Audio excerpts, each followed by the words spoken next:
Hi everyone, this is William on a cold October day, and probably one of the last few videos I'll be doing outside, although I really like it. It's the perfect backdrop as far as I'm concerned. But anyway, the last two videos have been about the two of the three murdered emperors of the 18th century in Russia. So Peter III and Paul II, the other murdered emperor being Ivan VI, who was deposed. His throne was usurped by his aunt Elizabeth, Peter the Great's daughter, and she wasn't willing to kill him. He was an infant. He wasn't even a year old. And so he was buried away in the Schlüsselburg fortress and lived there to be a young man of 23 when, upon Elizabeth's death, she had left orders that he was to be killed, especially if his identity became known. Was it at the time of her death? Well, near to it at any rate. And he sometimes is referred to as the Nameless One, or was referred to as the Nameless One. So those were the three murdered emperors, and I had an opportunity this week to hear some Romanov ghost stories on Sunday, which was really interesting. Some Romanov historians of the Dynasty, I should say, who in the course of doing their research had come across some ghost stories related by contemporaries, and not surprisingly, most of them concerned these murdered czars, Peter III and Paul I. There are apparently plenty of ghost stories and hauntings related to them.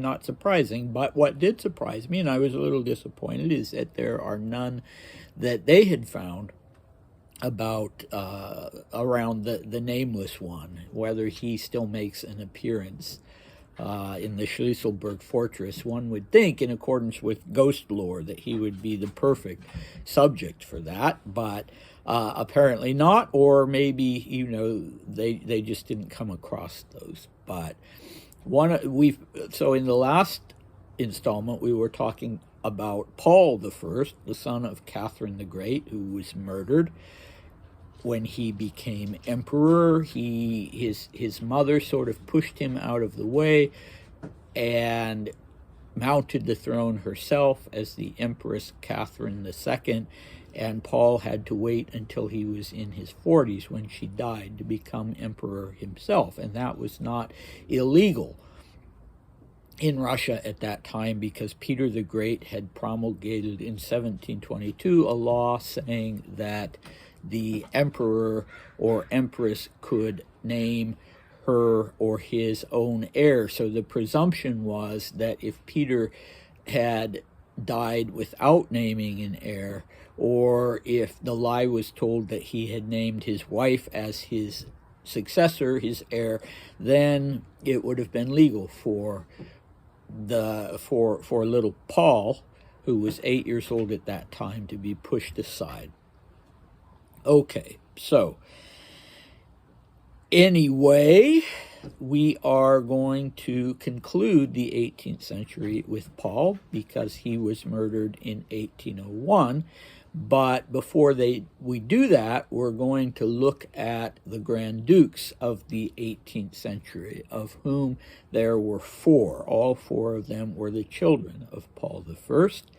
And so we will dive into the childhood of the two eldest under the reign of Catherine II, and what the plan was for a Grand Duke at that time.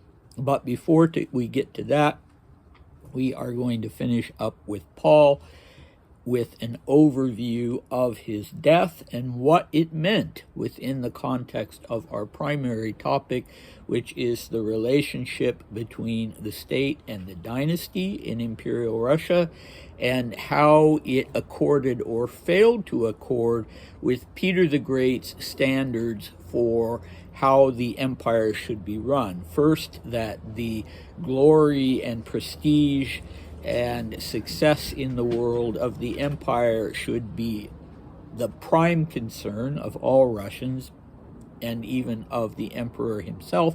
The emperor should take second place to that, and would only be legitimate as an emperor or empress if he could embody and uphold that. And the other being, one of the others being the meritocratic basis of service.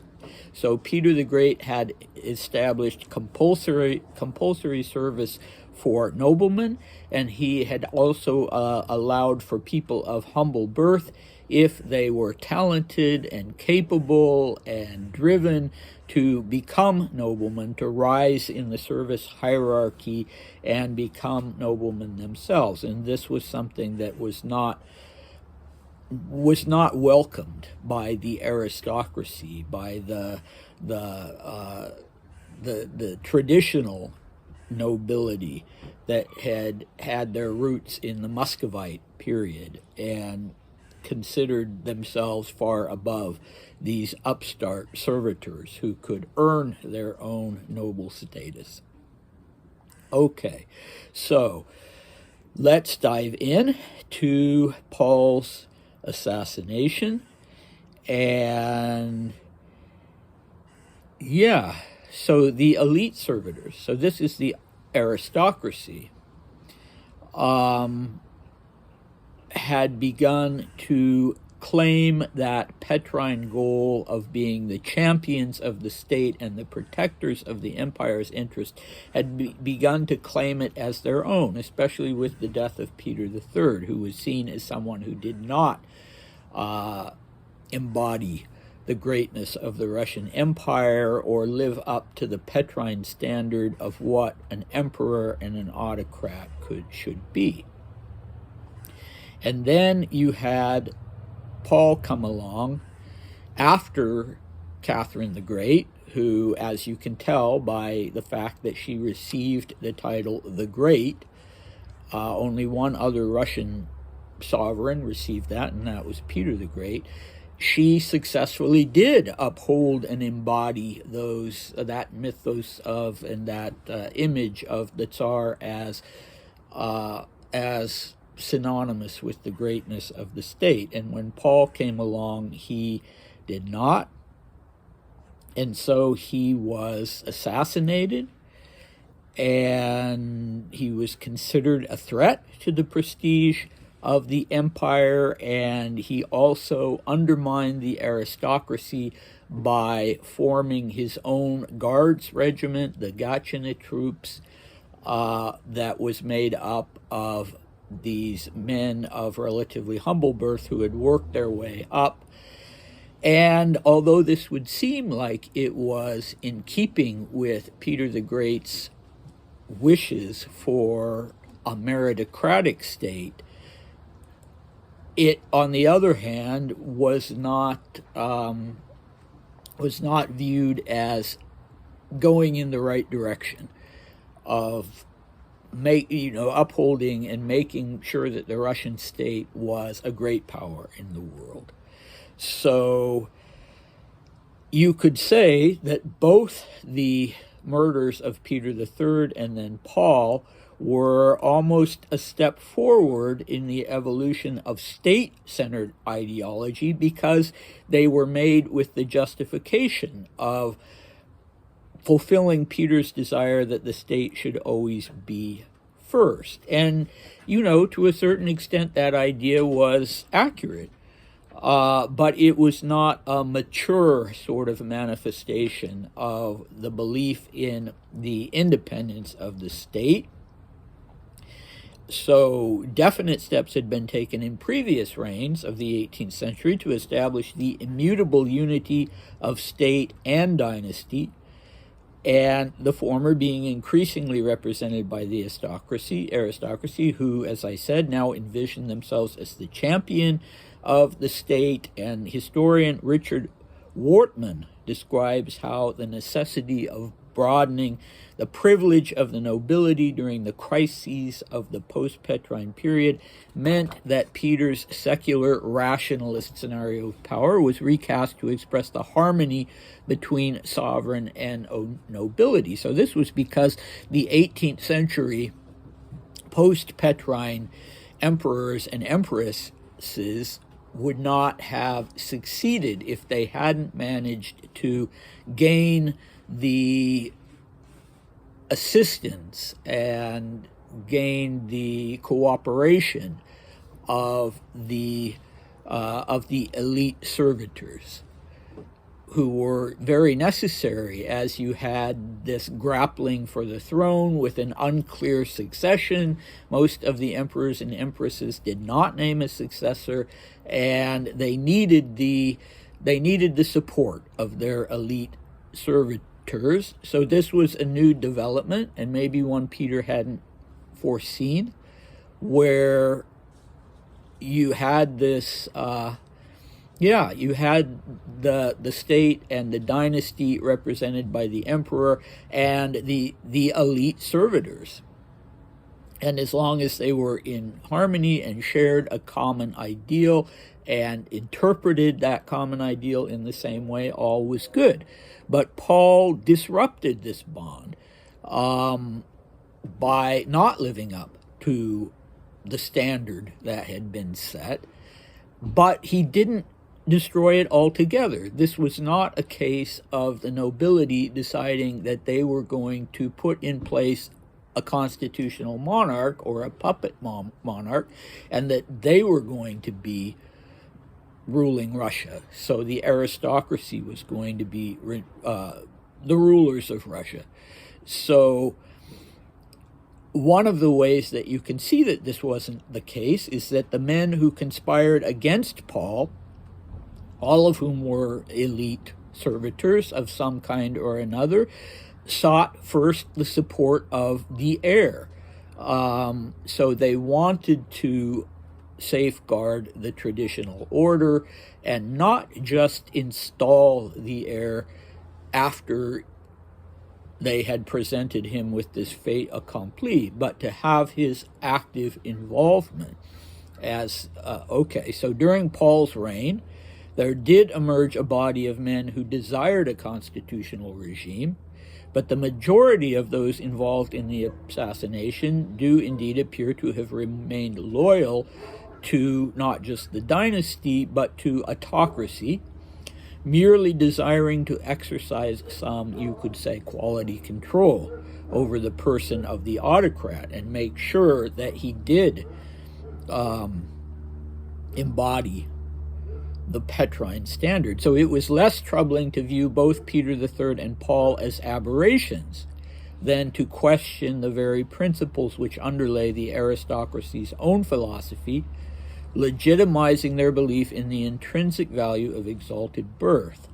So, yeah, it was Peter III and Paul. If they could be viewed as aberrations, then the system itself would not be shaken up. With regard to Paul, it was even possible to question his legitimacy as Catherine's heir. Her contempt for him was openly displayed in the last years of her reign, and it was and is still by historians widely believed that she had intended at some point before her death to name Alexander her successor, which again would have been perfectly legal under the Petrine law of 1722. But if she had indeed intended to do that, she didn't get a chance. She died, I believe, of a stroke. Don't believe the rumors that are fairly widespread about a horse being involved. I won't go into the details of that. She did, I think, die on the toilet of a stroke. So, she joined Elvis in that sort of infamous group of people who died on the toilet, and God forbid any of us should suffer that fate as well. But yes, she expressed open contempt for his son, and she was the one, not him, who was called the Great. And so it was easy for these men to justify their action, both by saying that on the one hand, Paul may not have been the son of Peter III. I don't know if they went that far. They probably didn't say it out loud. And on the other hand, that Catherine had not named him as her successor. The Zubovs, who were brothers who were involved in the assassination, even claimed that Catherine had to, quote, expressly enjoined them to look upon Alexander as their only legitimate sovereign after her death. So this, let's see, is something that you find in Isabel de Madariaga's History of Catherine's Reign. All right. So, although they were willing to initiate a coup without the active participation of the heir, the conspirators nonetheless sought his alliance, demonstrating their desire to witness the accession of an autocrat who would grant them a voice in the political life of the empire while freeing them from the need to break with tradition entirely. So there would be a real autocrat, but he would be more friendly toward the aristocracy and more liberal in outlook than his father, so they could have both. They could have the autocracy and tradition, and they could also have an emperor who was sympathetic to their desires. So it was important to them to have him on board, even though they never asked him or expected him, of course, to be actively involved in the sense of being present, certainly, when his father was murdered. So Catherine herself, in her contempt for her son, was not the only one who had seen Alexander as a fitting vision or embodiment of Russian glory. So S.R. Vorontsov, who was a contemporary, writing a short time before the assassination, characterized Paul as a monomaniacal skipper, driving the ship of state before a storm, while the attractive young first officer stood below decks, able to replace the captain's madness with his own rational command, if only he would. So this is a classic image, right? We see it in literature many times, especially with Moby Dick, the novel Moby Dick, with Captain Ahab, who, as the book progresses, becomes more and more clearly insane and gives up the goal of the entire crew, who would receive a share in any profits, to just hunt whales in the most efficient way, and rather decides to pursue his own obsession with the white whale to the death, as it were, and without regard to the whole aim, to the whole purpose of the voyage. And so, it's a powerful image, driving the ship of state before a storm. And then in Vorontsov's own words, describing Alexander as the attractive young first officer. So we have here actually the importance we see in the eyes of these men of physical, if not beauty, at least physical attractiveness, to the extent, that you would look at this person and see him, yes, as an embodiment of what you wanted to see in the state itself. In Alexander's case, not commanding and giant like in Peter the Great's, but still also not a Tsar cripple, so-called, as Paul, who was quite small and homely, was considered. So this is important, and we should remember this going all the way through to the reign of Nicholas II, who was a handsome man but small. Okay, so Alexander was tall and handsome, and people liked him, and yeah, that was important. Okay, so Alexander stood below decks, able to replace the captain's madness with his own rational command if only he would. So there's also this emphasis on rationality and the ability to be a competent and practical leader, as opposed to Paul being considered crazy, mad, insane, and we'll get into more of that later, as was Peter the Third, incidentally. So in the event, two of the foremost conspirators, Panin and Paulin, took the decision to initiate Alexander into the plot. And this man who left memoirs, a very important man at court, a Pole named Adam Czartoryski, a nobleman, wrote, although everybody sympathized with the conspiracy, nothing was done until Alexander had agreed to his father's deposition. And so, yeah, they weren't just going to, as I said, present the heir with a fait accompli and make him into a kind of a puppet ruler. It was important that he know about it and that he give his tacit blessing to it. The convictions held by Alexander himself, and more significantly by his brother Constantine, are the subject of our next two sections as we move on to a direct examination of Grand Ducal rule. So Constantine had the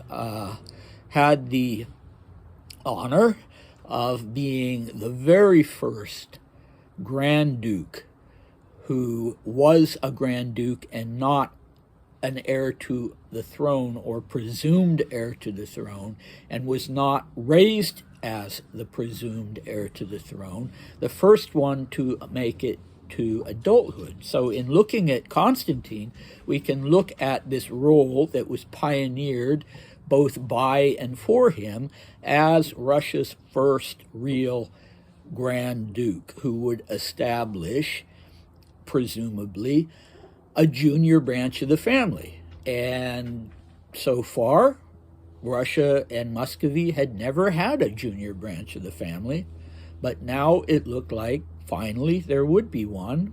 And so now we get to, the core of what we're looking at as we take a closer look at Catherine II's reign.